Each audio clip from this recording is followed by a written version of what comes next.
So it's June 28th, and I'm here in Guelph. Stonehenge is celebrating its 40th year, and I was invited to attend the festivities along with my good buddy Gus. Stonehenge Therapeutic Center is the place I went to back in 1986 to get clean and serene. And stayed there for 2 years, and after '88, after graduating from there, and Stonehenge, by the way, is about maybe 5 kilometers just outside of Guelph on a farm.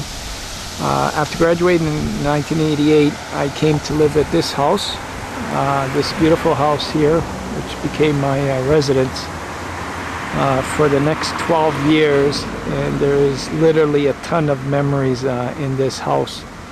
I lived on the 2nd floor. It's a gigantic house, and during the time I lived here, I used to bring some friends that were hoping to get also clean and serene. I used to bring them here to sober up here, and then bring them into the very beautiful, active Guelph lifestyle by doing a lot of biking, jogging, tennis playing, and you know, I would whip them back into shape, and hopefully they would find their serenity and get their life back and resume their life. And so this house does bring a lot of memories. And if we go up the street here, there's a park that we used to go to a lot, and I'll show you in a few minutes.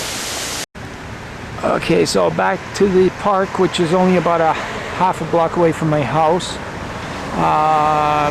Used to do a lot of stuff in this park. There's a tennis court, which I don't think you can probably just see the outsides of it right there. And played a lot of tennis. Did a lot of things here. When people came here, especially, we would get our bikes out, cycle through Guelph, mountain bike some other places. There's a lot of places just outside of Guelph that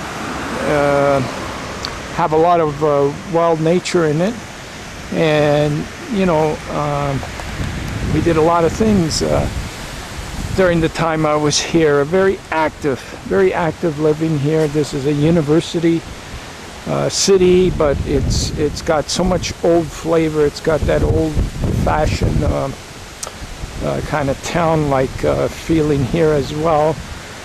Most of the shops, when you go downtown, are sort of like medieval-looking kind of shops, and you could see all the old structures of the houses. This one especially always was a nice one, but so many of the houses that were built here were, you know, you could tell it's an old city.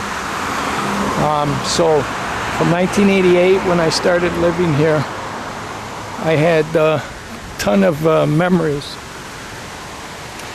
including the time that in 1992 was just as winter was finishing in late March, early April. I was on my way to the doctor's office in 1992, late March, early April, and I wanted to get my yearly medical checkup, and I was told that they wanted to check something further out with my blood. And so I remember going to the doctor's office that morning to find out what was wrong in my blood. I mean, everything was going great in my life. I was feeling great. I looked great. But they thought they seen something in my blood. So that morning, I remember I went to the doctor's office, and just like any other morning, doing what I usually do in Guelph, between work, between my activities, between my volunteer work, I went to go see the doctor that morning, and I came away with the news that I had terminal liver disease, and I probably had about 2 years left to live, and there was no treatment. and I didn't know about organ transplants at that time, so it wasn't revealed to me that that would be the only thing that could save my life if I could have got on the waiting list, which was almost just as impossible. So that morning after receiving that news, I remember coming back here to my house where I was living and going up to my room trying to digest what I just heard, that I only had a couple of years left to live. And 3 years later,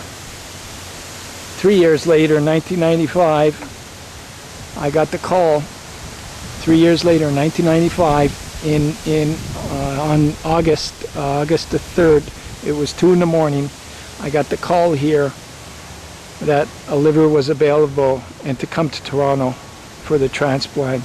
And that morning, 2 in the morning, August 3rd, 1995, I remember my friend Marino drove me, and we got onto the Highway 401 and on our way to Toronto, where the transplant happened at Toronto General Hospital, and as a result, my life was saved and step by step was born.